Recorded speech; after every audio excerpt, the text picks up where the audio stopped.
Oil pulling அது எப்படி பண்ணுறது?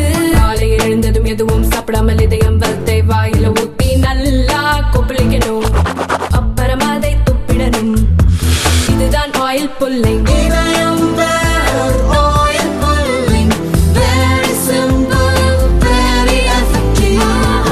வக்ஃபு திருத்த மசோதா சட்டமாகும் போது ஏழை முஸ்லிம்கள் மற்றும் விதவைகள் பயனடைவார்கள் என்று வக்ஃபு திருத்த மசோதாவுக்கான நாடாளுமன்ற கூட்டுக்குழுவின் தலைவர் ஜகதாம்பிகா பால் தெரிவித்துள்ளார்.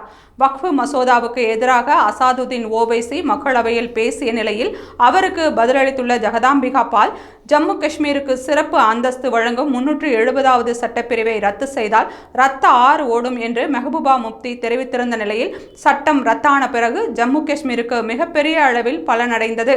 முத்தலாக் முறையை தடை செய்வதற்கான மசோதாவின் போதும் எதிர்ப்பு தெரிவிக்கப்பட்டது. ஆனால் அதை நீக்கிய பிறகு முஸ்லிம் பெண்கள் பலனடைந்து வருகின்றனர்.